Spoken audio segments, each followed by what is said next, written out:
In his first CBS 60 Minutes interview since 2020, President Trump fielded questions on topics from tariffs to immigration to the government shutdown, which now threatens to become the longest shutdown in U.S. history. Democrats' fault. As for Democratic lawmakers' demand that Affordable Care Act subsidies be extended before reopening the government, Trump stood firm by his position. Obamacare is terrible, and we can fix it with the Democrats.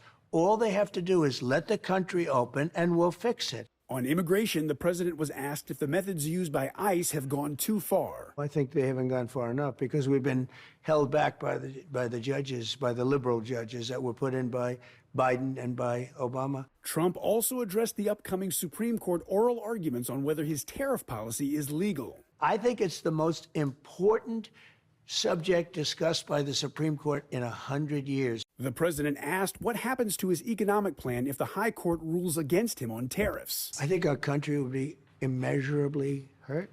I think our economy will go to hell. The wide-ranging interview also covered topics including cost of living, foreign policy challenges, and concerns about the possible use of the military to combat crime in American cities. I'm Reed Binion reporting. As the U.S. government shutdown approaches record length, SNAP benefit recipients, I don't know how much longer I can last, and government workers remain in limbo. By not having our paychecks, we have a 2-year-old, and so it really has impacted our ability to just ensure that we're covering all of our bills. Facing a Monday deadline from a federal judge in Rhode Island, the Trump administration said it would fund half of November SNAP benefits using contingency funds. Treasury Secretary Scott Bessent said Sunday full benefits can be restored if Democrats drop demands for an extension of federal health care subsidies and vote to pass the GOP funding bill to end the shutdown. Democrats are in the middle of a civil war, and they should just open the government. That is the easiest way to do this. Some Democrats argue President Donald Trump should do more to break the stalemate. Cutting down the East Wing to build a ballroom, he should be at the table negotiating with Democrats to reopen the government. Trump, in an interview with CBS's 60 Minutes, again encouraged Senate Republicans to ditch the chamber's 60-vote rule to force an end to the shutdown, an idea GOP leadership has rejected. The Republicans have to get tougher. If we end the filibuster, we can do exactly what we want. We're not going to lose power. Meanwhile, Monday saw more delays in lines at the nation's airports. Transportation Secretary Sean Duffy said some air traffic controllers have called in sick in protest of having to work without pay, while others are taking time off to work other jobs until government paychecks restart. In Washington, I'm Karen Kafa. 'Tis the season when gift giving can take over our lives. But with many Americans still worried about rising costs, resale or secondhand shopping is becoming a more popular way for finding value and meaning in gifts. What we're finding is that consumers are ready to spend nearly 40% of their holiday budgets on secondhand, which is up significantly from last year. Alon Rotem of ThreadUp, an online thrift store, says the stigma around buying secondhand is starting to disappear, with it becoming more mainstream. Because value is king with consumers, this is a great way for them to extend their dollar and get more for their money. Secondhand is also a way to sort of cut through the noise of the ordinary and find more unique items that tell a story, items that are more personal. Other ways to save. Start early to take advantage of end-of-summer clearance sales. Don't wait until Black Friday. Use reward credit cards, taking advantage of cash back or points. And to keep your holiday shopping from turning into a financial horror show, remember, for your debit card, know your balance, don't overdraft and suffer fees. For your credit card, even if you have a high limit, don't spend beyond your budget. And with buy now, pay later options, try not to use them for discretionary spending that can quickly add up. Very easy to forget, say 2 out of the 20 small purchases with different payment due dates that you made from a few months ago. And once you have missed payments, they may get reported to the credit bureaus. In Washington, Michael Yoshida.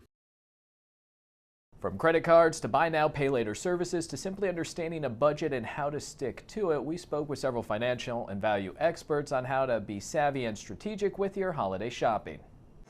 'Tis the season when gift giving can take over our lives. But with many Americans still worried about rising costs, resale or secondhand shopping is becoming a more popular way for finding value and meaning in gifts. What we're finding is that consumers are ready to spend nearly 40% of their holiday budgets on secondhand, which is up significantly from last year. Alon Rotem of ThreadUp, an online thrift store, says the stigma around buying secondhand is starting to disappear, with it becoming more mainstream. Because value is king with consumers, this is a great way for them to extend their dollar and get more for their money. Secondhand is also a way to sort of cut through the noise of the ordinary and find more unique items, items that tell a story, items that are more personal. Other ways to save. Start early to take advantage of end-of-summer clearance sales. Don't wait until Black Friday. Use reward credit cards, taking advantage of cash back or points. And to keep your holiday shopping from turning into a financial horror show, remember, for your debit card, know your balance, don't overdraft and suffer fees. For your credit card, even if you have a high limit, don't spend beyond your budget. And with buy now, pay later options, try not to use them for discretionary spending that can quickly add up. Very easy to forget, say, 2 out of the 20 small purchases with different payment due dates that you made from a few months ago. And once you have missed payments, they may get reported to the credit bureaus. And one of the experts we spoke with recommended to use a budgeting app to lay out a clear picture of just how much money you have coming in and how much you're using on expenses. Then you'll know just how much money may be left over for items and gifts for your friends and family. In Washington, I'm Michael Yoshida. The government may be shut down, but local businesses are stepping up. Your reporter covering Placer County, Connor McGill, spoke with 2 Roseville businesses that say even a small act of kindness can make a big difference. Fresh baked goods skipped the shelves and went straight into neighbors' hands. A Roseville bakery is stepping up as SNAP benefits disappear. It's awful, right? Like, we can't not give people what they need. Sorry. For the owners of Hidden Coffee Bar, seeing their fellow community members struggle hits close to home. My wife and I, we personally have experience being on SNAP benefits in the past, and I grew up in a household that I had to get free hot lunch as a kid, in a family like that, and so when that happened, we knew we wanted to help in some regard. When Austin and Juliet Frucci heard SNAP benefits would stop amid the government shutdown, they took to social media, announcing a simple but powerful gesture. The Hidden Coffee team has talked and collaborated and has decided to offer free coffee and pastries to anyone who is currently on the EBT and SNAP programs. That post inspired another Roseville business owner to jump in. Austin and Juliet, they did a post, and it was a no-brainer for us. I mean, how could you not step up and take care of people and take care of your community? It's so important, and we can do it, and I can make more bread. Just gluten-free kitchens filling a gap in funding with what they do best. No questions asked. If you have a SNAP card and you're hungry, you can come in and get free sourdough. For both businesses, it's not about the dollars lost. It's about the connection gained.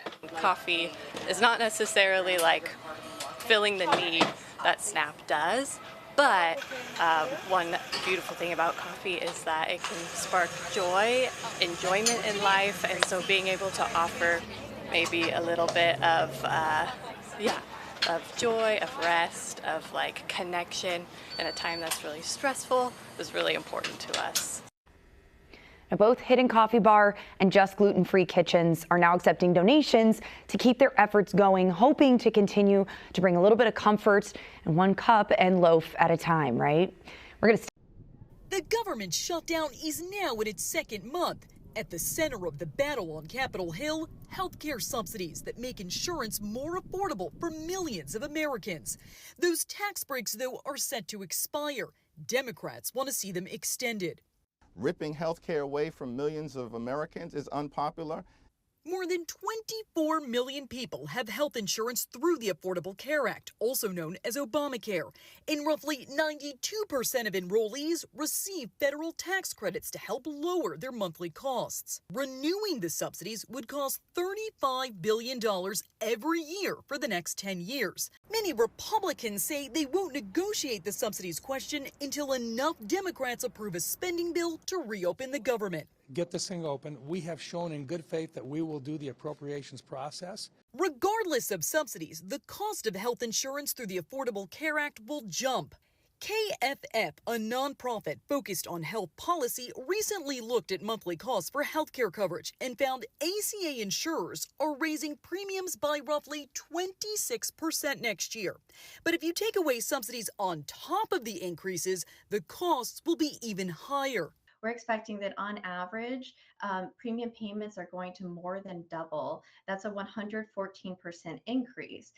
KFF says average monthly premium costs could go from $888 to as much as $1,904 in 2026. I have people who are sitting at home in Massachusetts right now looking at their new health care premiums and trying to decide between health care and rent. Federal tax credits are set to expire at the end of the year. I'm Jen Sullivan reporting. And even if the government is shut down, the heavens are open. A prayer kicked off a food giveaway that will help thousands of people facing food insecurity across the metro. We got here about 7:30 p.m. Lashika Carter and her daughter sat in their car for 14 hours in hopes of being one of the families to receive free groceries. The government shut down and hardships on a lot of families. We just gotta do what we have to do to make sure we have what we need. Carter would be joined by 2,000 other families going through a similar situation come Saturday morning. Why are the world we got to sit here and be out here trying to get some food for us to be able to eat? Kerry Ruff served in the military for 8 years and is on a fixed income since retiring. He says he relies on SNAP to help with groceries. At least some people care about other people. And the fact is that what these people are doing, they're doing a great job of being able to try to help people find something to eat. Some of those people were the 500 volunteers that were loading the food into the back of people's cars, like 10-year-old Madison Morris. It's important to me because other people that's not in my shoes or other people who have situations going on, I can help comfort them and they can feel like more confident and not feel like stuck up because of their situations. And the need was so great that people had to be turned away because there was no more food left. But Carter, along with her daughter, were able to get themselves a box. Don't lose your faith. Keep your hope in God. Keep praying. Keep pushing. He's going to make a way because Psalm 23 said, "The Lord is my shepherd and I shall not want." So he will meet every need. Carter says the box of groceries will help take the edge off and will put a plate of food on her table for her birthday.